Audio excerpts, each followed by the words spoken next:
PopXcast, where science fiction meets pop culture. We're the podcast that covers everything pop culture and beyond the multiverse. Are you ready to get your geek on? Crank up the DeLorean, warm up the proton packs, toss a coin to your Witcher, and deep dive into your favorite plate of chimichangas. This is PopXcast.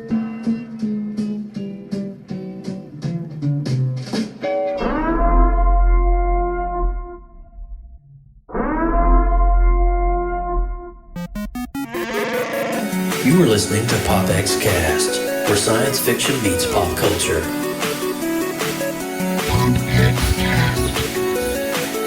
Here we go! PopXcast.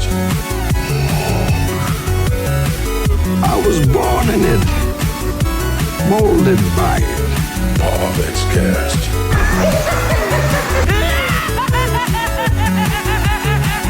No strings on me. Autobots, transform.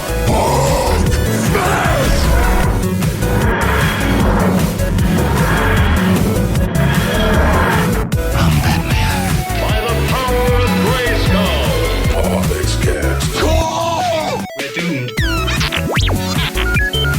Goal here at Tyrell. More human than human is our motto.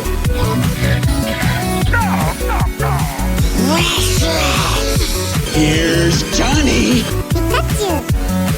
Never had a pet pony. Hasta la vista, baby. PopXcast. Captain's log supplemental. Negasonic Teenage. What the I am the one who knocks. Excelsior! Excelsior. Oh my gosh. It is December the 8th, 2021. Christmas season. Wasn't that a banging song at the intro? That's like, dun, dun, dun, dun, I loved it. Yeah, man, it felt so good. Oh my gosh. I'm so excited for this show. We were going to have it on Sunday. I was kind of away on a vacation, but it's good to be back. We can always catch this thing up and do it midweek. That's the beauty about PopX. But man, I gotta say, the chat is kind of being thrown down right now. Look at this. We got Michael Murray, it's on got fire. DC in the house. And if you guys don't know this, I got to let you guys know a little secret. If you look at SJ McFly over in the chat room, that is my neighbor, literally across the street from me. That is Mr. Shane. What's up, Hi, Shane? neighbor. Hi, Shane. How are you doing, Shane? Let's go, Shane. I like Shane. Won't you be my neighbor? Shane brings me cookies. Bring me cookies, Shane. I like the way he makes my cookies. Anyway, that was really weird. But so welcome, Shane. Hope you guys are having a blast. I got Dez hanging out. Oh my gosh, and I talk Marvel, and then Jeremy Stoll's like really like, I'm going to be playing this live in the background while I'm doing my show. I forgot to go early. We love you, Jeremy. I hope you know that. Yeah, we love you, man. Jeremy always giving the love. Yeah, man. He's got a lot of love to give. That Jeremy. He's And pretty let's cool. not forget DC. Let's not forget DC. I mean, guys, I'm going to pin a message in the live chat room right now. If you're joining us over on the YouTube popx.live chat room right now, you will notice I just pinned a little Discord link. Now, if you want to be part of the creative multiverse, and before we get into the formalities of our intro, we've been working on this thing. It's a pretty organically cohesive kind of coming together Discord server of creatives. So we're going to talk about that a little bit later in the show, but I want to go ahead and post that link. If you guys are on Discord and you want to get connected with other creatives, let's do it. But Austin Burke, rumor has it you might be going to the Big Apple for Christmas. Yes. Yeah, we're leaving in 2 days. What? Yeah, to go to New York. Yeah. Wow. What brings you Are to you the gonna Big go Island? watch Hamilton? Well, we were debating between a Broadway show and the Rockettes, but I think we're going to go back next year, maybe. So since it's Christmas time, I believe we're going to go with the Rockettes. Yes, so you basically, gotta do that. It looks amazing, right? So I tried was one of those in- kicks one time. were they doing the? And then when they're doing the. Notice little I nutcracker thing I and said they're one going- time. I said one Did you time. pull a Hemi? I pulled something. I was going to ask you if you wanted to replicate that. I would in another lifetime, retired. in another multiverse, maybe. Or just after the show, you can FaceTime me and try it. I will. He'll put it on his TikTok. Yeah, I'll get my thong on, and we'll make sure that happens just for Oh you, my guys. God. Yeah, because I know that you Wow. appreciate So that. tickled. Oh man, I would be too. It is the season of giving here on PopX. No, man, I'm excited. I was Merry in Christmas. I was Merry Christmas, you filthy animal. I was in New York in October, and I'm like, I don't have time to do anything fun. And Madison's always wanted to go, Oh. and we had one of those plane tickets Rogers that the we get musical. refund I was from. like, I'm with the SJ over here in the chat. I want to go see Rogers the musical. Let's do this. Sorry. Oh my god! And there's actually a couple. So if we were to do Broadway show, what would you guys? Because we were like, what about the Lion King show? Does that look interesting to anybody? Because the Lion King one, The Lion a lot of King nostalgia there. Well, if you're going to do like old school, definitely Lion King or Phantom of the Opera. Yeah. Definitely somewhere. If you're going to go old school Broadway, definitely go Phantom of the Opera. If you want to see some really, the heart. I don't want to say the heart. Wicked is also another good one. Oh God, Wicked is amazing. bad. Coat of Many Colors is another good one. I don't know if that's running right now up there, but I was like, give me a list. And I don't know there's what's so running many it. good ones. Yeah, there's so many good ones up there. But I might, if I was going to go for the holidays, definitely you got to see the Rockettes. But I would say either Phantom of the Opera or Wicked. Okay. Yeah, Would be my top two. She saw Wicked, and she's like, I really. So we might actually do Wicked Saturday, Rockettes Yeah. Friday. So Yeah, that so- might be the plan. Yeah. Yeah, Well, you guys ready to kick this show off? let's go. Because I know I am. Yeah. I'm really excited. Yeah. All right. Austin Burke, kick it off for us, man. I'll start us off, guys. All Well, right. we want to welcome everybody to PopX, where science fiction meets pop culture. I am Austin Burke, the Appalachian Geek at Heart, and everybody joining us live in the PopX.live chat room. You guys are super active tonight, which is incredible. Come hang out with us. Join the conversation at PopXcast.com. If this is your first time tuning in, the first 10 to 15 minutes, we run down the headlines since our last show, and then we deep dive, oh boy, into all things nostalgic. This week's Retro Rewind is one of my faves. And then at the halfway point, we're going to talk about Hawkeye, episodes 1 through 4. Got episode 4 this morning. Yeah. So be sure to stay tuned. And if you haven't seen episode 4, you may want to watch it before we talk tonight, because it's some big stuff Some happening. good stuff going on there. And I am Joseph Burke, Central Florida's seasoned comic book nerd and retro enthusiast. Now, also Lindsay and myself and a host of other amazing creatives are doing a weekly live stream now on Twitch. As I mentioned, remember that little thing I told you about earlier, the Discord channel? Man, it's a great way to connect with other creatives, whether you're into regular illustration, pen on paper, ink on paper, painting, photography, poetry, songwriting, composing, even cosplay falls under that. There is a section for whatever your creative talents are in the Creative Multiverse on our Discord server. And also, too, I will be streaming, literally, I'm doing double time tonight. I'm on PopX now, and then at 11 o'clock, literally right after PopX, I'll be on my Twitch channel doing the Creative Multiverse, doing graphic design. You guys come and hang with me. I'm sure that we'll be having Lindsay and the fam all hanging out with us, but it's a great way for us to grow as a collective community of artists. So I hope you guys can connect with us on our Discord. That is pinned here in the chat. If you need a link of that, let me know, and I'll make sure to get it to you, okay? But it's also going to be in the show description here on YouTube. So if you click on the show description, boom, you have that open invite. Nice. Awesome. Well, I'm Lindsay Badger, your favorite geeky okie. And if you missed our last episode 135, we broke down everything Ghostbusters Afterlife, which was such a good movie. I want to go back and watch it again. So good. Oh my gosh. And our retro rewind was, of course, Uncle Buck. So we got to throw down all the good retro goodness of the lovey feels of family and stuff. If you want to go watch that replay, it is on our official website at popxcast.com, as well as all of our other episodes that we've done, all 135 of them, there for your viewing pleasure. Go get it. It's so great. Get it. If you like what you're seeing here tonight on our channel or on the, of course, we also podcast out, make sure you are clicking the like button, the subscribe button, the bells, the bops, the dings, the does. Do all the things that you need to do to make sure that you're connected with us. And we schedule the shows early ahead of time so you guys know when we're going live next. And if you are on our lovely podcast platforms, there's several of them we're out there on. Please make sure that you are giving us a nice rating, preferably 5 stars. If you were asking us our opinion, we think we're pretty good, but we want to know your opinions and thoughts, and hopefully they're good. And it's just so amazing. I'm just so excited about tonight's specific show and just getting things started. Like I said, that Discord link is in the YouTube description. But I am ready to just open this thing up and just start talking and just have some fun. So we're going to go ahead and roll the headlines. You guys stay put. We'll be right back in just a minute. PopX News coming your way right now. Extra, read all about it. This is PopX News coming to you live right here on PopXcast.com. All right, you guys may have seen this. I'm going to lead this out this week, guys, because I just, it's kind of a heavy hitter here. It's hitting in the feels. I'm not sure exactly what just happened to my OBS and why there is no OBS right now. That's not good. Oh my gosh. I don't know what to do at this point. So we have a live stream that's going somewhere, and I don't know where it's going, but evidently, there's OBS. OBS is working. Evidently, it's here, and it's not streaming. So that's great. It's paused on my end. Yeah. Yeah, it just started doing the circle. Okay, hold on a minute. Let me see if I can get it right back in there. All right, so we'll do that. All right, I believe, hopefully we're back here on this end. I have no idea why that crashed, but we'll get back to it here in a second, figuring it out on the old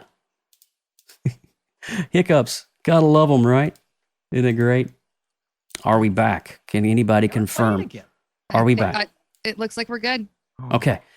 Have no idea what happened there, but I do want to say I had a little hiccup today. Really quickly, CenturyLink on my end had this crazy outage nationwide. It was the craziest thing ever. And so from Florida to like Midwest to California, CenturyLink has been out, and my internet has been sporadic all day. So if you get a slight little hiccup for about 5 or 10 seconds, just bear with us. The stream will be back. All right. Are we good? Yeah, I think we're good. All right. But if you guys were watching this week, a little bit of news come through. What's that? I'm checking. Oh, am I muted? I'm muted. Maybe muted on I'm stream. muted. Yeah, I'm muted. Okay. So anyway, little hiccup there. I want to let you guys know CenturyLink on my end has been streaming out, basically has been tweeting that's my internet service provider, that there's been intermittent outages throughout the entire nation today on CenturyLink. And so that is my internet provider. And so if you get a little 5 or 10 second hiccup, just bear with us. We'll be right back. We're not going anywhere. But as you've been watching the comic book news this week, you may have saw this article come through. We had some sad news about our good friend, Mr. George Perez. And if you don't know who George Perez is, he is an amazing comic book artist that not only drew for Marvel, but worked for DC as well.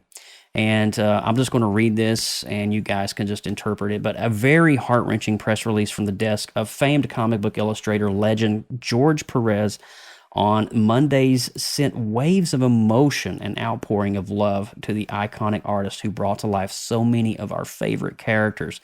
Now, in the press release, Perez stated, and I'm going to say this in a quote, "I've opted to just let nature take its course, and I will enjoy whatever time I have left as fully as possible with my beautiful wife of over 40 years, my family, friends, my fans.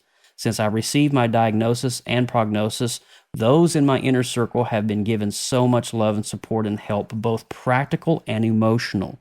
They have given me peace. And I just want to be able to say goodbye with smiles as well as tears." That's hard to read. George, if you guys don't know, was diagnosed with stage 3 pancreatic cancer, inoperable. It's just heart-wrenching to read this. To read the full press release, you can actually, of George Perez's thing, you can go to @GeorgePerez over on Facebook for this and future updates. He has made a brand new Facebook page to update his fans, his friends, and his family on his well-being going forward. But he has opted not to treat his pancreatic cancer. And so he's weighed the options. Is it really worth losing your hair and destroying yourself. You know what I'm saying? It's just one of those. I don't even know how to approach this topic. It's a tough one. It sucks. It's hard to talk about. You know, that's what took Steve Jobs was pancreatic cancer. So many amazing people in I just pray that he finds joy with the time that he has left, and that there's not a lot of suffering involved with it. Yeah, that's all. Same. But yeah, it's if you guys aren't familiar with George Perez's work, definitely get on Google later after the show, check it out, and I think you guys will just be inspired by how awesome this guy is. I would put him up in the ranks of around the 70s, 80s era artists, definitely following in the footsteps of likes of Jack Kirby, but yet kind of paving his own style, obviously. Some really good stuff. He did a lot of great work on The Incredible Hulk and the Avengers back in the day, but he also took a stint over into DC world and did some indie comics as well. But I loved his work on Teen Titans. Yeah. That was kind of, I was a big fan of the Teen Titans growing up, the animated series, and a lot of those stories kind of stemmed from what he gave us in the new Teen Titans, which was really cool. So it's cool when you see, back and forth between Marvel and DC, and both left a big impact. So it's just at least the legacy is absolutely there. Yeah. So yeah, it's definitely it's a tragedy. It is. It sure is. Austin, I'm going to give you this next one because this kind of speaks your realm, bro. I don't know. I don't even know how to contain my excitement. All right. So Spidey's new runtime is a long one. Oh, man. Settle in, web slingers. Despite all the mysteries surrounding Spider-Man No Way Home, one thing is certain: Sony and Marvel Studios pulled out all of the stops for Peter Parker's next big screen outing, with Benedict Cumberbatch putting in a guest appearance as Doctor Strange, and at least 5, count them 5, major supervillains coming back into the field. The film is poised to be the biggest Spidey adventure yet, and now it officially has a runtime to match. Collider has confirmed that No Way Home is 150 minutes or 2.5 hours long. So my question is, for everyone in the chat, are you guys excited for next week? Do you feel that there's more hype with this film than Endgame and Infinity War? And just to give you a little insight, a peek into the box office. Oh boy. If you look at the pre-sales for what this movie is, I believe second or third all time, it is on pace to get as close to Avengers Infinity War and Endgame as any movie in history. And this is in the midst of a pandemic where box office has been kind of disappointing across the board. So I'm fascinated to see what the second weekend is like. But, looking at ticket sales and everything, this is easily the biggest movie this year. This could end up being one of the biggest movies of all time. And Dang. I've already have 4 confirmed screenings for next week. My first on Tuesday. Oh my gosh. My Are you last serious? on Saturday. Yes. So I am very hyped for this film. That's amazing. Wow. 4 times? Yeah. Well, I had to make sure, right? He's like, so yeah. I didn't know if I was going to get an early screening, and I finally got my invite today. So I'm like, okay, I need Thursday at 3. Well, then I got to see it with my buddy. So I need Friday at 7. Well, then I got to see it with my wife and then my other friends. So I need Saturday at 6. Now I'm going to see it 4 times. So.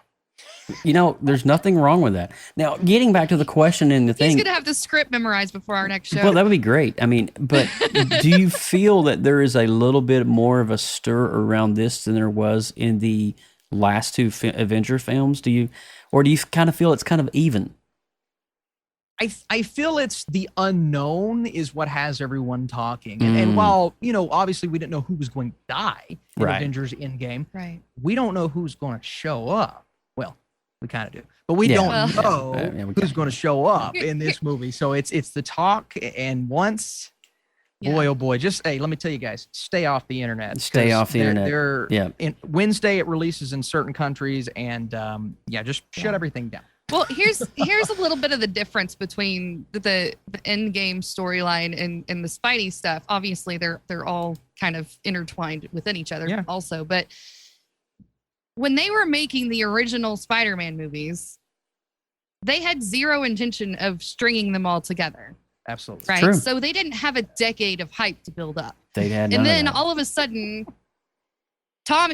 old Tommy Boy comes along and knocks Spidey out of the park. And then they're like, oh, yeah, and we've already done a movie with Doctor Strange, so we can revisit this. And like, okay, well, we're going to like glue and cut and paste everything together and make stuff work. And they've already confirmed and / denied multiple times that we're going to be seeing reiterations of past Spidey folk. Well, it's funny. So, I was just recently watching. I didn't mean to cut you off, but Spider-Man 2 with Doc Ock.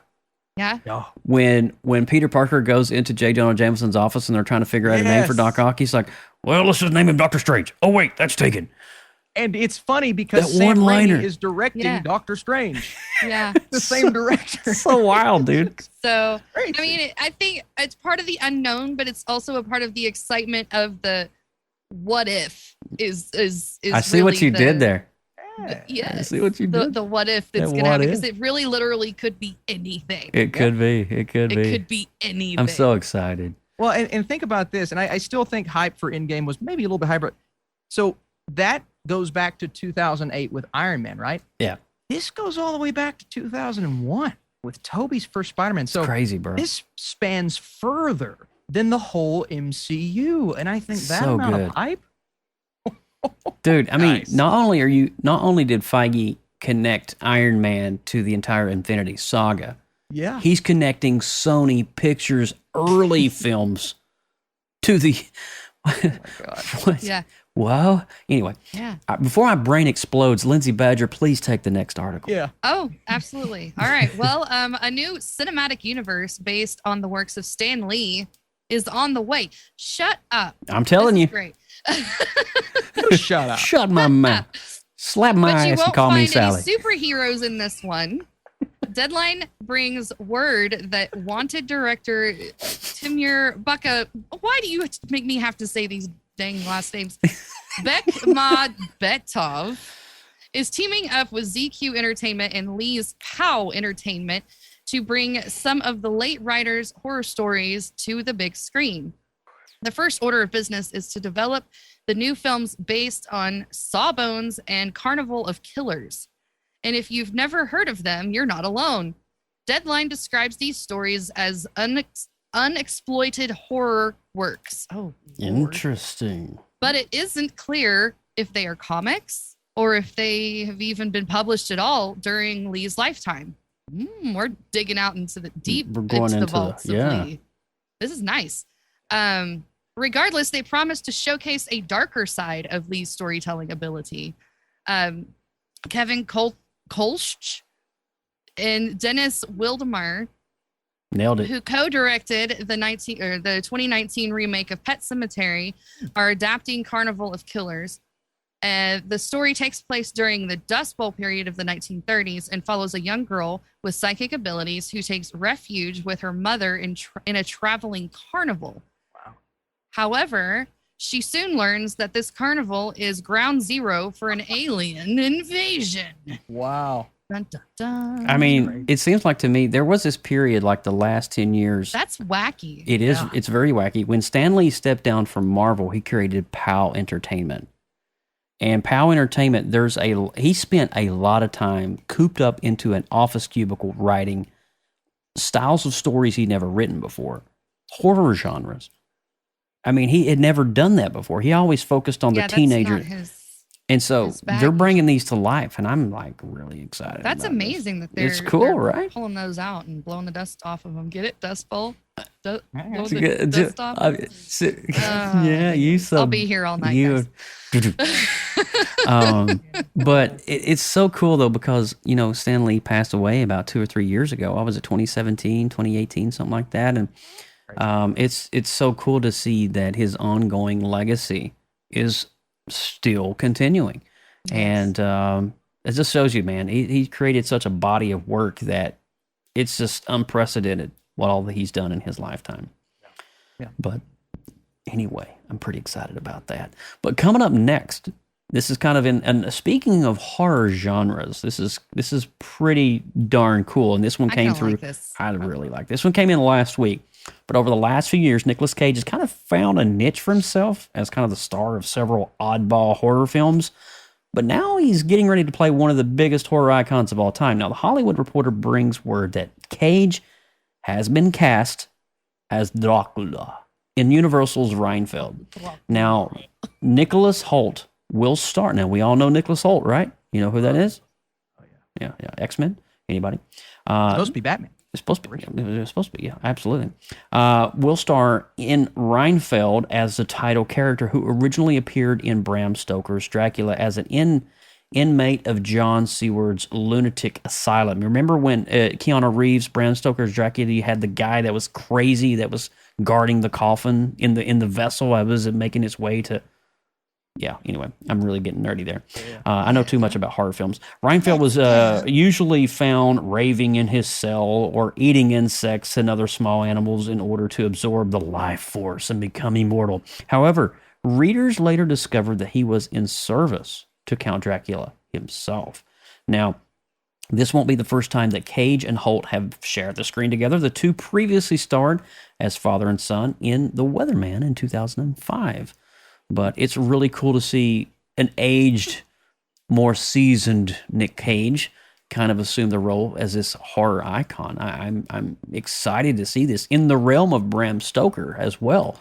So kind of cool. I don't know if this is slated for, fall, autumn, Halloween 2022, 2023, but it's pretty exciting what they're doing here. And I love how Universal is kind of constantly rebranding its horror genre. And I kind of feel that we're almost due for a Frankenstein reboot because I love Frank. But you're absolutely right. I think they're working on Frankenstein. I think what Universal is doing after Tom Cruise's disastrous Mummy movie, they said, we're going to start a new universe, but we're going to go small, lower budget, have more of an independent feel. And the first one was The Invisible Man, which was really good, in my opinion. Kevin Bacon, I really right? Enjoyed that movie. Wait, say that again, Joe? Was it Kevin Bacon? No, this was the one last year with... yeah, you're right. Never mind. Handmaid's Tale. Handmaid's Tale actress. That's right. Yes. The Invisible Man. Yes, and I forgot all about that Haunting one. of Hill House. But this movie was, super small, lower budget, right in the middle of the pandemic, so a lot of people didn't see it. But it was really good, and it did really well for, how small of a film it was. So now Universal's like, we're going to get these esteemed actors, we're going to bring them in, and kind of make these more character studies, but keep the horror intact. Yeah. And Nicolas Cage coming off Pig. Now, have either of you guys seen Pig? I have not, but I've heard crazy stuff about it. It's awesome. It's on Hulu. It is top 10 of the year for me right now. Seen almost 300 movies, top 10 of the year. I was going to say, that's pretty high kinda up there. High ranking for you. He's getting some nominations too, Nicolas Cage is, and he's still in the Oscar talk. I don't think he's going to get it. He's still in the Oscar talk. But let's carry that energy, Nicolas Cage, into this film, and I think we're going to have something special, man. I'm very excited. That's awesome. That is so good. Well, we have one more article for you, and Austin, I believe you get the honors of this one. Let's go. I need my Matrix glasses. You do. Yeah. No one expected Keanu Reeves and Carrie-Anne Moss to reprise their roles as Neo and Trinity after the Matrix Revolutions. After all, both Neo and Trinity died in that movie. Regardless, the Matrix Resurrections, that's the name, will bring back Reeves and Moss, and no one is more surprised about that than they were. While speaking with Entertainment Weekly, Reeves and Moss shared their initial response to the new Matrix film. When I read the script for the first time, I was with Keanu reading it at the table. I had no idea how we were going to go back to that world, says Moss. I fantasized it in my mind. I do that sometimes. Like 3 different scenarios. I was nowhere close. It's throwing down the Matrix gauntlet again, added Reeves. It's super smart, clever, entertaining, suspenseful, funny. Now here's what I like. The writing is spectacular. So my question for you all is, are you guys excited for the Matrix Resurrections? I believe they've already had their first screenings, and we don't have reactions just yet, but I actually heard they're lifting embargo, what would that make, 6 days before release, which 22nd. Isn't a bad sign. Let's say it's 6 days before release. That is the 16th of December? Yes. That will be next Thursday, the embargo releases on that? That's what I'm hearing. So that's it's pretty good sign. I mean, if it was going to be a disaster, I would assume they would save that for a little bit later. So far so good, right? Wow. Yeah. Well, we know that but Keanu has got it because his John Wick stuff he's doing is just crazy. He's a beast. He is a beast. Yeah, he is quite the beast. But well, that's going to wrap it up for this week. Are you guys excited for The Matrix? I'm pumped. I'm. Trailer's great. A trailer looks amazing. go. Follow the white rabbit. I'm really interested because there's no what was the name of the actor that played Morbius? Lawrence Fishburne. There's no. It's weird. It's like everything rebooted or something reset. Yeah. And so even the agent's not the same agent. Correct. Yeah. He's so different. So Mr. Anderson. I love that so much. All right. So are you guys excited for Matrix? If so, drop your comment down below. Are you going to be watching it on HBO? Or are you going to actually enjoy this in the cinema?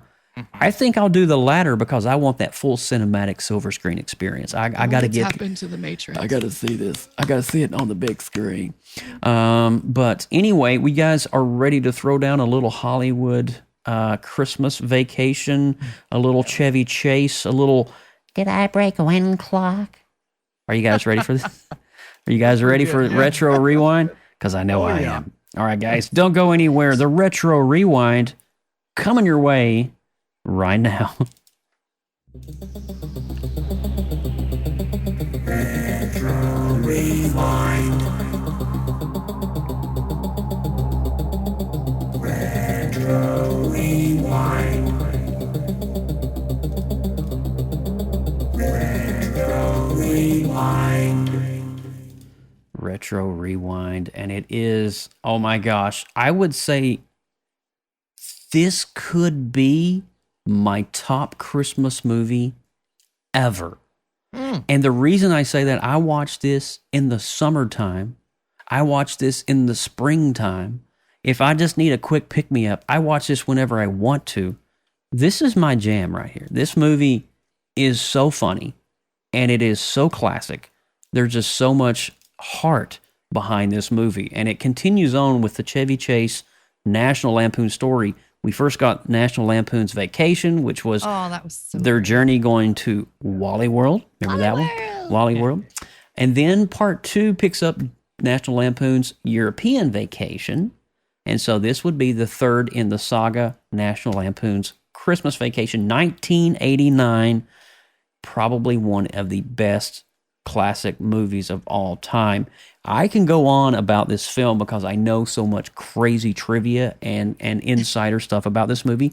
I want to save that for last. I want to go to Lindsay Badger right now. Sure. Lindsay, hey. You've had to have seen it, unless you've lived under a rock. Have I seen it? Give me your thoughts. Break it down. Give me the Badger spiel. Okay, so there's like a staple of every Christmas season. You have the Nightmare Before Christmas, you have Elf, you have all these other great, and A Christmas Story. You can go on and on with all the great classic movies.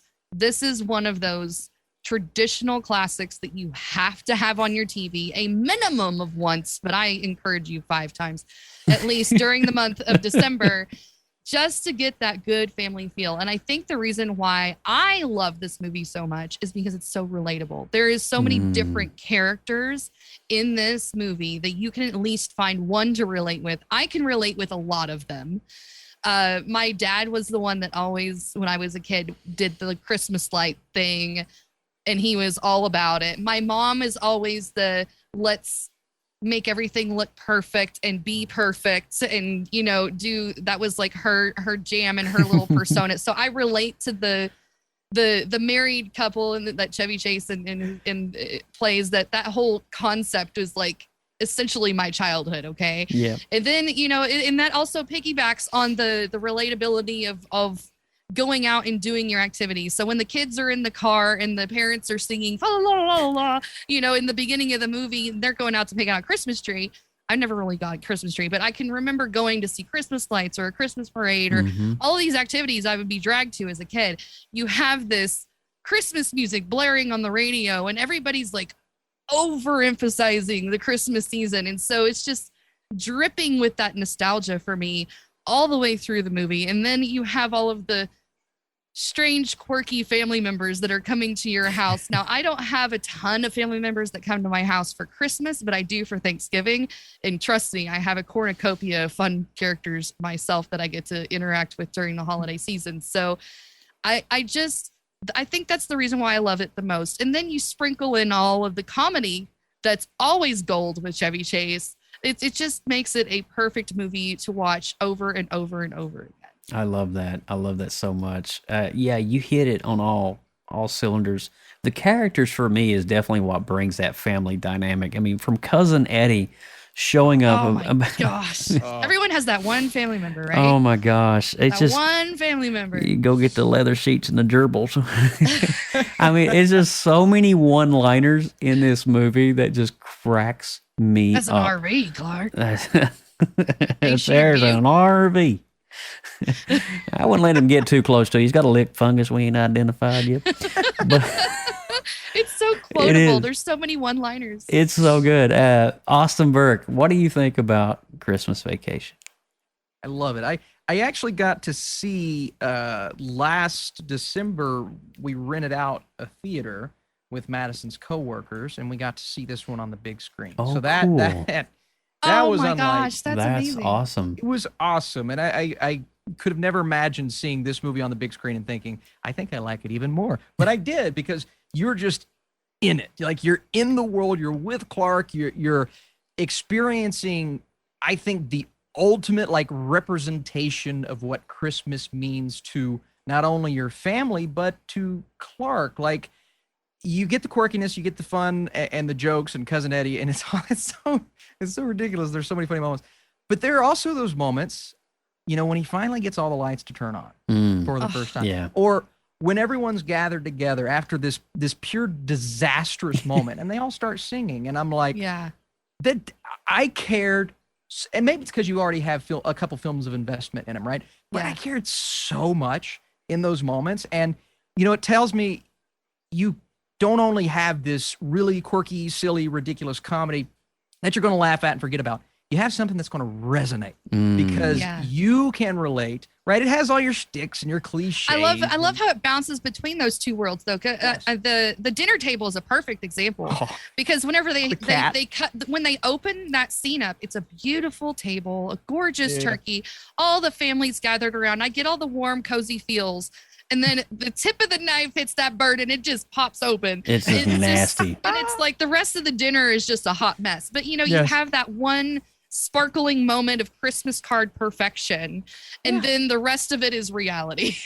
And when he's up in the attic and you hear the music kind of swell up and you're like. When he's watching all the videos of past Christmases, that's so sweet. I love it. And I care so much. And you don't have those actors like Chevy Chase anymore. Right. We have some that use facial expressions and quirks and silliness and ridiculousness but there's no one really like a Chevy Chase, or really a lot of these like 70s, 80s, maybe early 90s comedic actors that just use physicality to make you laugh, along with just brilliant dialogue delivery. So I love this film, right? You pick apart all the story-wise and stuff like that, but why would you, man? This is a Christmas classic at its core, and I don't care. I don't know, Margot. See, how many one-liners? See, and I think movies like this are not meant to be taken so seriously on this overarching storyline. Absolutely. It's meant for the smaller moments that are strung together by the storyline that really are what shine. It is, and you guys hit it right on the head. I mean, for me, I remember watching this movie with my dad on the couch as you know, I was probably in high school at the time because this came out in 89 and I was in high school around 94. So we got to see this about every Christmas. I believe, if I'm not mistaken, we owned the VHS copy of this. But there's just so much goodness about this movie from the dinner table scene that you were talking about. Is picturesque. It's almost like a Hallmark card. Then all of a sudden, all hell breaks loose. The dog is hawking up stuff under the table. Eating Jello with cat food on it. Oh my God, it's so bad.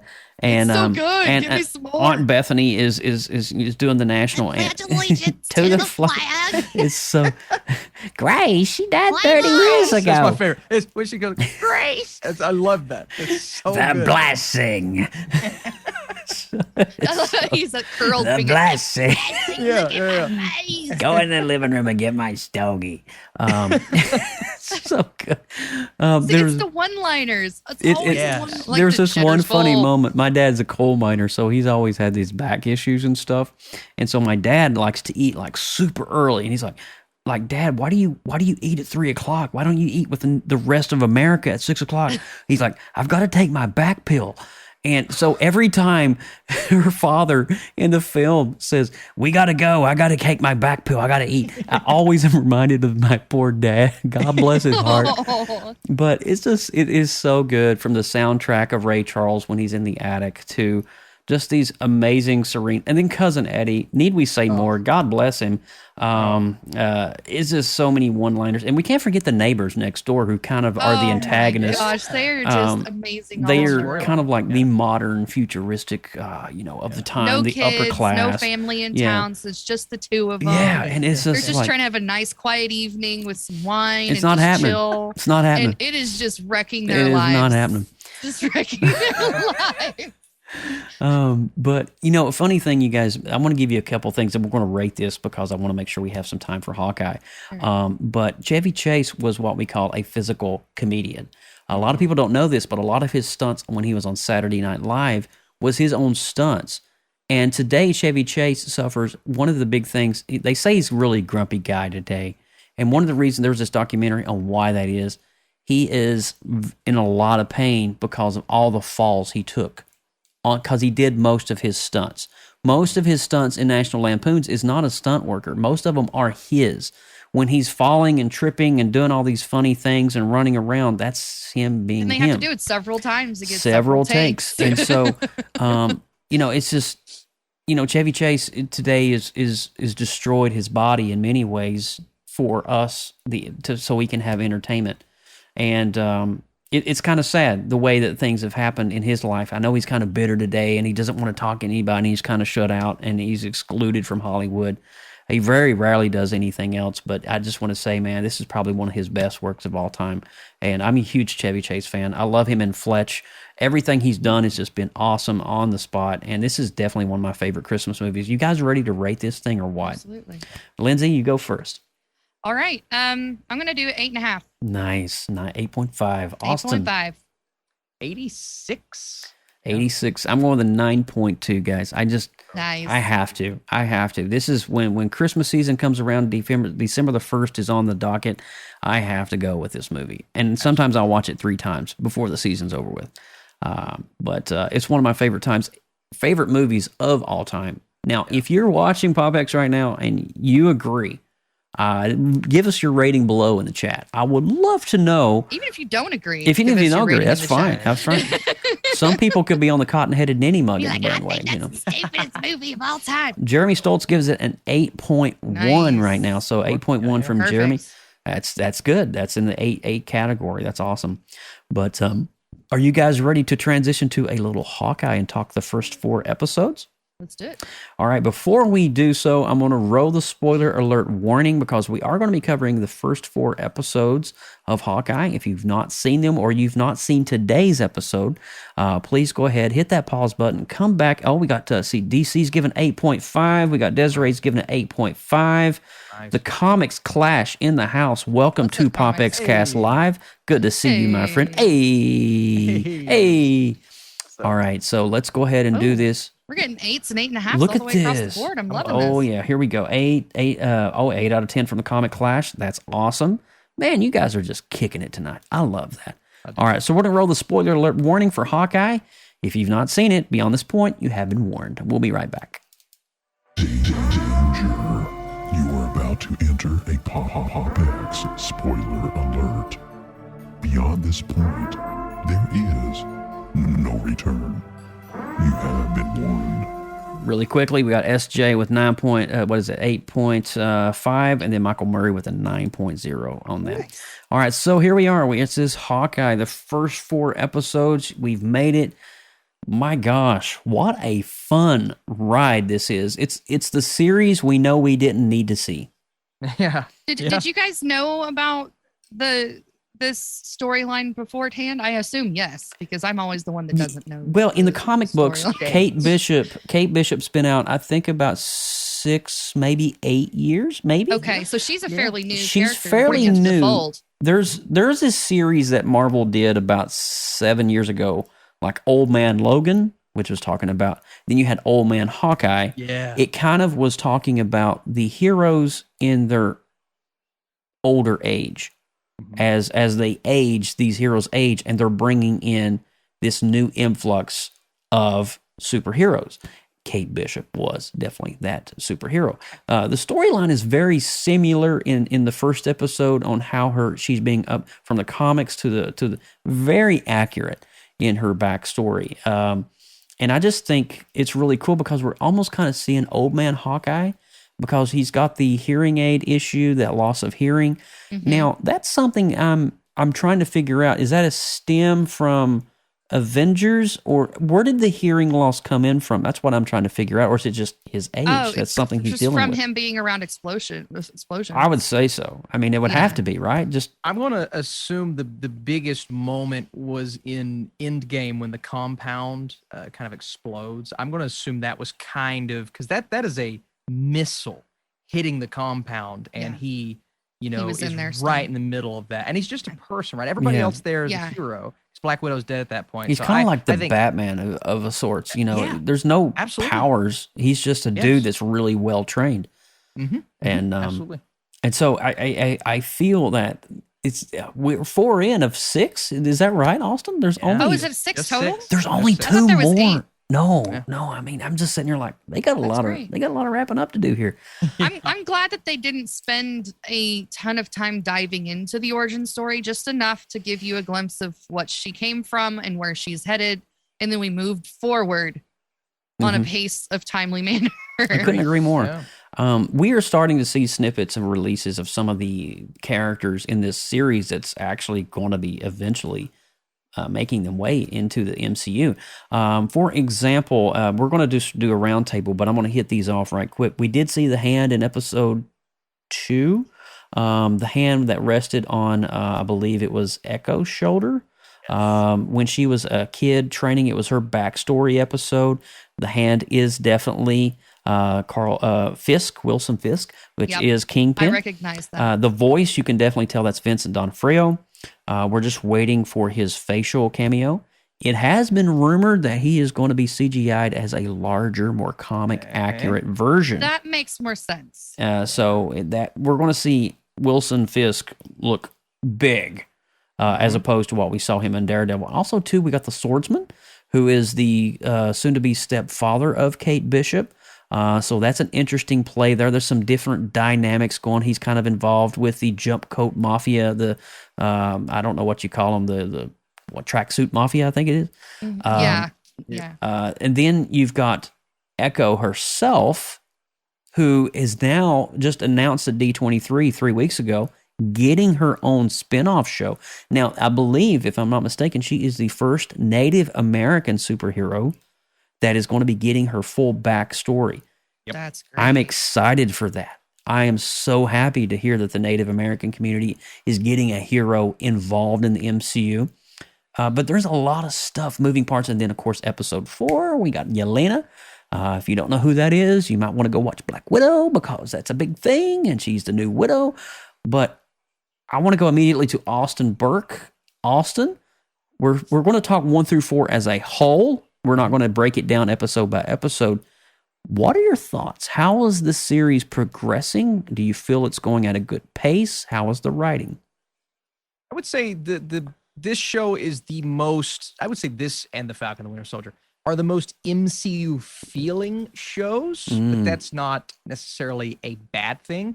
And I believe Hawkeye is doing something a bit different, because we're getting kind of the wear and tear of what if a human being fought with the Avengers and then had to deal with the fallout of that. And of course, doing these side missions, meeting Kate Bishop, all that stuff. But we see throughout every single episode, he is dealing with something that happened to him physically. And the biggest thing, of course, is his hearing. But we see, I believe it was in episode 2, where he's telling Kate Bishop how to bandage a wound and how to wrap this up. And he's got his whole medical kit. And, this is stuff that we were never able to see in the Avengers movies, because why would they spend time on that, right? But now that it's his show and we can relate to this, like, yeah, he's just a guy. I mean, he's a super guy because he's the best in the world. That's why Iron Man called him Legolas in the Avengers, right? Yeah. He's the best at what he does. He is. But he's still a human being and he has to deal with all that. So seeing this side of Hawkeye, I think it all started with his family in Age of Ultron. Oh my God, an Avenger has a family, someone to go home to. And then, of course, the fallout of that. And I love how they're utilizing his stint as Ronin in this, because he did some bad things, man. He was murdering people. And the biggest one, I'm interested to see how this goes, is, of course, how is Echo going to feel when she figures out that he is Ronin? How is she going to feel? How is she going to react to this? And do you think that will come out, Austin? I do. I think she's onto it. She's so close, right? But there's going to be some sort of culmination in episode 6 that, guys, I'll be honest, I'm a little worried. And maybe it's not Echo because she's getting her own show, so I don't think she'll end up truly evil, right? I'm a little worried that Hawkeye may not make it to the end of this show. I'm a little worried. And whether that be retirement, like full-on retirement, never to come back, or maybe death, I don't know. But they're setting it up to where he's passing the mantle. He sure is. And we just don't know if he's going to stick around.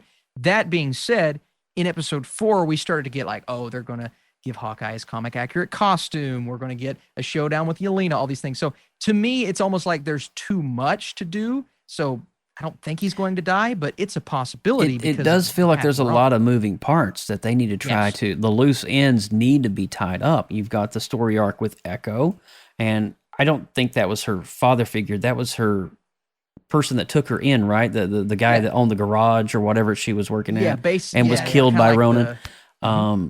Then there's the whole backstory with Kate Bishop and the swordsman. I'm sorry, that actor, I see him from Better Call Saul, and I know him as that. Yeah. But will we see him as the swordsman? I don't know. And also too, with Kate, with Hawkeye and Kate Bishop, will they become a dynamic? Because we see all the promo, like even the PR photo that I'm showing here on the screen, they're together, they're battling, but if they're in this outfit, which we have yet to see, which is a comic accurate outfit almost to some sort, they're going to have to be battling somebody. Is it Yelena? Is it the swordsman? Is it Kingpin? I doubt it's Kingpin. I think they're going to be setting him up for something bigger down the road in the MCU now that Matt Murdock, Charlie Cox, has been officially Kevin Feige'd into the MCU. So I feel, I don't know who the battle is going to be unless it's Echo, and they're going to be battling Echo. Lindsay, what do you got on this? I'm thinking with the short amount of time, and I don't think we have a green light for a season 2 yet, right? No, nothing's been announced. So yet. they're either they're going to be using Maya or Echo. They don't call her Echo in the series yet. They just call her Maya. Yeah. So for viewership, I'm going to call her Maya. Maya. So she is essentially going to be our big bad of season 1. Right. Yes. At the very least. Yeah. And obviously there's foreshadowing of bigger things to come for this little franchise that they're building on, but I don't think we're going to be seeing that in this series. I think they're going to keep it mostly focused on Maya and the relationship with Ronin and solving that whole thing, putting Ronin officially to sleep. And then at that point, once that mission's done, his whole goal is to get home for Christmas to be with his family. Yeah. So either that's going to happen and he retires, or he's going to be killed. That's really the only 2 options for him that I see. Or maybe, God, I don't want to end the season with tears, guys. It's Christmas. I don't either. But part of me wants to say that they're going to end it with him officially. Now, this is hypothetical. Yeah. You can take it as verbatim, but he's just going to kind of end his mantle and pass it to Kate and just finally be with his family. But here's another thing too that might be a consideration is Kate. I'm considering Kate's age. She's a college kid, right? Right. And she does all of these, gymnastics things. She's highly skilled in all the activities that she's ever done. There's somebody with some spidey sense that kind of reminds me of the same personality that I could see teaming up together just for age and for skill level and for the whole thing where they could do some kind of a Young Avengers deal. Yeah, the new where Avengers. Spider-Man comes and rolls in here and she's going to be a part of that team. I feel like there's a really huge setup for that, especially knowing on the horizon, we're getting a She-Hulk in the future, and et cetera, whatever. Well, so you know the lady that what is the lady's name that was in Seinfeld that has been recruiting all these characters? Julia Louis Val. Dreyfus. Yeah. Thank you, Val. She's got the purple in her hair. She's been recruiting this team of misfits. She started, obviously, at the end of the Falcon and the Winter Soldier series, recruiting him. And then we also have at the end of Black Widow, recruiting Yelena as the new Widow. So we have this whole new blood of individuals. The only missing element here, and then we may get a drop by the end of She-Hulk, I kind of hope we do, is the Red Hulk. General Thunderbolt Ross is the leader of the Thunderbolts. Yeah. And so I'm kind of hoping it goes that way. In Shang-Chi, when Wong sends Abomination back through the portal, that was the facility. That is the facility, yes. And so I mean, you're seeing all the pawns being set, the players being set for the next generation to come in, and it's also all youth. The youths are coming. The youths. The youths are coming. So I mean, if you're taking a broad spectrum of the Marvel layout, it's definitely headed that way. My man over next door to me, I should probably throw a rock at his window, but Shane makes a really good point about the Rolex. What is it about this Rolex that was stolen from the Avengers compound? What is its important, and why is it so big to Hawkeye? Am I mistaken? Did his wife speak Russian? His wife spoke Russian. Now, I believe, and I wasn't familiar with this, so I didn't even mention it in my video this morning, but someone pointed out to me in the comments that she is also a spy in the comics. And as accepting as she is of what he does, I mean, she'd have to understand. Wives can be supportive, but she's like supportive. She spoke Russian. All right, so something's up there, and it may the Rolex may be hers at the, you know what I mean? Like she could tie in there. So it would be interesting to see that, and it was just weird to know. It was German, is what Shane was talking about. Well, das ist so gut, mein Freund. But it was really cool to see that there's this focus on this artifact. It's not Ronan's blade or the Ronan costume that is more important to Jeremy, but this. Clint, that's Jeremy Renner. But this Rolex, we got to have some sort of closure on this item. I don't know. No, he has such an attachment to Nat. Could it have been something related to her? Like she may have gotten it for him as a gift or something, and that's kind of like a memory piece. Yeah, that's really good. I never did think about it. Maybe it is an emotional attachment. Yep. And I thought that one scene when he's hanging off the edge and he takes the earplug out and he's having that moment of reflection, and he has those flashbacks of Avengers, and she lets go of his arm, and it's just, man, I can imagine everything that's going through his mind as he's trying to figure this out. And then that one scene when Kate Bishop is kicked off the edge, and that same scene, his arm dangling down. Like he was with Natalie. Natasha Romanoff, rather. It's so iconic how they set those up.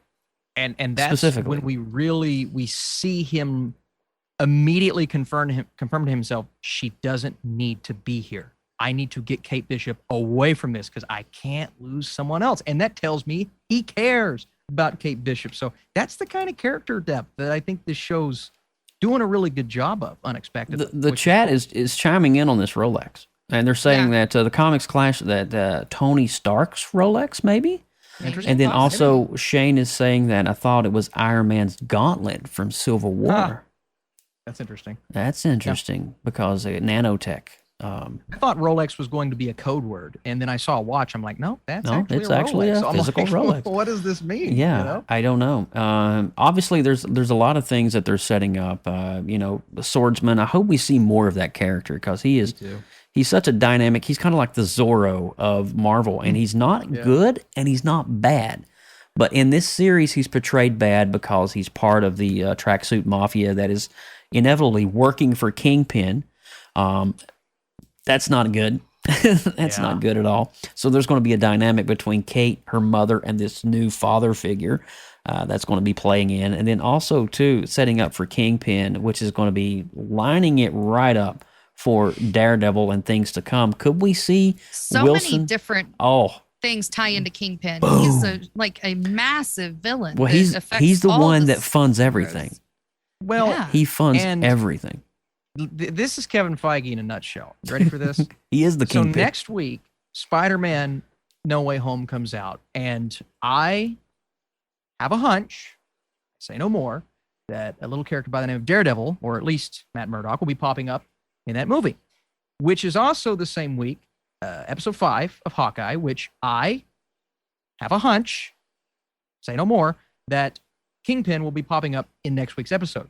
So you have Kingpin and Charlie Cox's Daredevil the same week for the first time in the MCU. Now, talk about impeccable planning and scheming. That would be no mistake, ladies and gentlemen. That is fully intended for your viewing pleasure. Yes, that is the best example. I hope in 2 weeks when we come back on the what are we doing this on the 19th of December will be our next show. Spoiler alert, we're doing a Spider-Man crazy show on No Way Home. So stay tuned for that in 2 weeks. I hope you're right, man. I hope you're right. I hope you nail this, bro. But so far, 4 episodes in, 2 more to go. I gotta say, Hawkeye is definitely killing it for me. It is good. I mean, all these Marvel shows. Quickly circle back to the suits, because you were talking about how we haven't seen the suits yet. I think we're going to see them in episode 6, because she has multiple times mentioned the marketing of his brand. And so she's going to have these suits made to have this massive battle in the final episode. I think the LARPers are going to make them. Yep. The LARPers. I think because, she's got that deal. It's like, I'll give you so-and-so, and you can have all the material for the suits. She's really hung up on these outfits. She really wants a costume. And she drew that napkin image of like the wings for Hawkeye and the whole comic book. I was like, oh Lord. Yeah. It's not going to be the last. Comics of the Clash in the campaign. chat is saying it was actually confirmed that Kingpin is coming to episode 5. So they were technically scoopers, but I trust a lot of these scoopers. So Scooper. Pretty good confirmation from a lot of these people that I trust, but no big varieties or anything like that. Yeah. We may not actually do a closure show on the series of Hawkeye because we got a lot of content coming out in the next few weeks, especially with Spider-Man next and Christmas. Next there's week. that too. But I think I don't want to officially rate Hawkeye, but right now I'm setting probably at a good 7.8. Maybe 7.9. It's on the higher end, but it's not actually at an 8 because I've not seen the finality of it. I don't know. How are you guys feeling? Because I don't want to give an official score. I'm right on par with where you're at the moment. Okay. I'm liking where it's headed. I feel good about it. I feel like there's a strong, clear mission for both good and bad sides. Yeah. So I can't wait to see what twists and turns are ahead in the next 2 episodes. Me too. It's going to be a ride. Austin, what are your thoughts? What are your hopes for Hawkeye in the next 2 episodes? Yeah, if it nails it, I think we got a good shot at hitting that 8 range. I really do. It's going to take a lot because, again, there are a lot of subplots we have to deal with here, a lot of extra characters and things tying in from other movies and TV shows. And I don't think we're going to get a lot of some things that people may be expecting a lot from. Like, you're going to get a little bit of Kingpin. You're going to get a little bit of these storylines, but I think someone like Yelena and especially someone like who will inevitably be Echo, those are the 2 storylines that I'm hoping they nail. And if they can nail those and see Hawkeye maybe officially pass that mantle, I'm going to be really, really happy with the way the show ends. Comic Clash says he's going to go with an 8, but that could definitely change depending on how everything wraps up. I totally agree with that statement. Yes. It's way too early because there's still a lot of story to be told. And so, but so far I love how Disney Plus is giving us these expansive stories that is tying into the cinematic glory. I just love that. I mean, WandaVision blew the lid off of the possibilities of what could happen. Oh, yeah. And it has been one crazy ride ever since. This has been a great year for the MCU and for Marvel. I mean, it's just continuing to pour out these amazing shows. They've really revolutionized storytelling in crossing mediums, where your story is bouncing between the box office and the streaming world, and still having continuity and carrying on between the fans. And I think that that's just really cool. And we've not even talked about Star Wars, The Mandalorian, and the Book of Boba Fett, how those stories are intertwining in the Star Wars canon. Yeah. I mean, and Book of Boba Fett's coming out in just a few weeks. And so when is that? The 29th, I believe it's dropping? Yes. Mm-hmm. So, my gosh. I mean, hunker down, guys. This is crazy. And then She-Hulk's right around the corner. I hope everyone asked for popcorn for Christmas. Dude, I'm telling you. And then, if I'm not mistaken, Venom, January 28th. Not Venom, Morbius. Morbius. Oh, Morbius. Morbius. That's going to be a dark one. That's going to be super dark. I can't wait. Yep. But guys, we appreciate it. I think that's it, man. I think, we got all of our thoughts out there. We may not do an official wrap-up of Hawkeye. We may leave that to you guys, but we probably will reference it in next week's episode when we come back and do Spider-Man. But definitely a great show. I'm excited for it. Appreciate the chat, just chiming in, because when you start getting into these discussions and the would-be's and the could-be's. And it's been flying all night. Oh, it's been great. You guys have been awesome.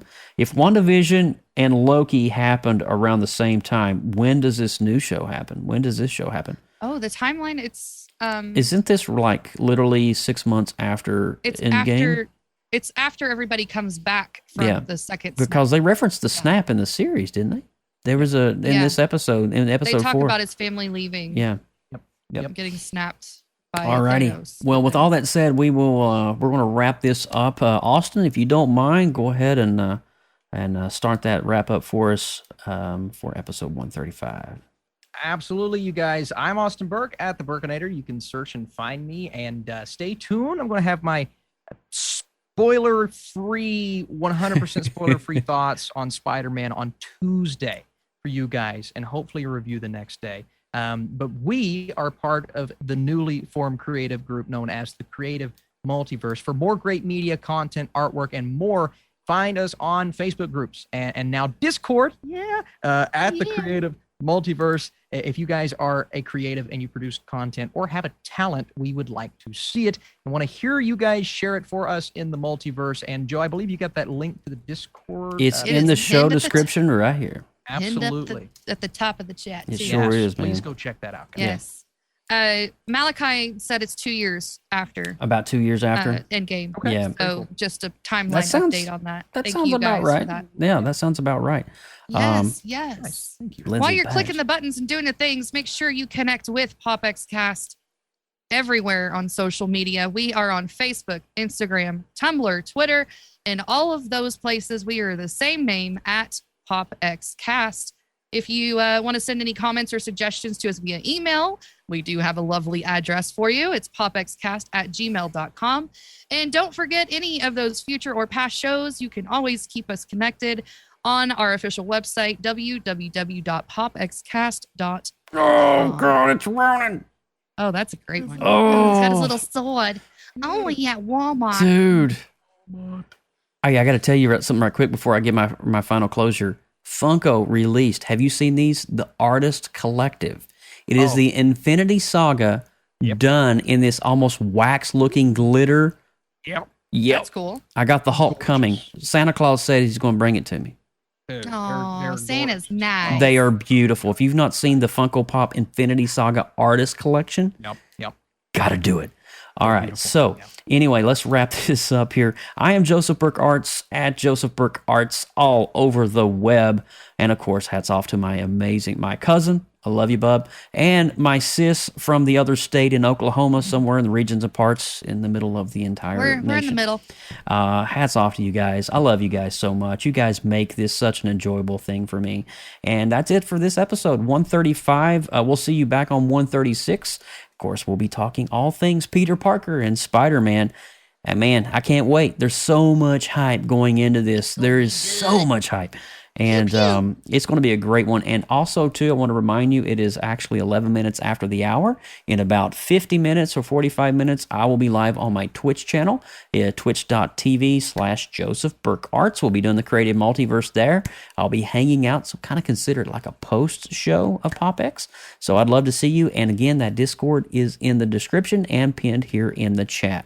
So everybody good? Everybody ready to go? Is that Joe? it? Joe, should I wear my Spider-Man outfit for next week's PopX cast? Yes, wear your underoos. Yes, wear that gold one that I've been seeing on Instagram. That looks pretty crazy. I think I'm going to wear it to my Friday screening. You need to. It's going to be very embarrassing. It shows my crotch a little bit, but that's I nice. think we can manage. Well, Just manscape a little bit. You'll be fine. Nope. They're getting all of it. Mail it to me in a Ziploc bag, you filthy animal. Oh my gosh. We're out of here, guys. You guys have a good one. Take care. We'll see you in 2 weeks on Spider-Man No Way Home, December the 19th. I'm going to go ahead and schedule that here this week. That way you guys can go ahead and hit that notification bell when it goes live. But we'll see you soon. Take care. Bye.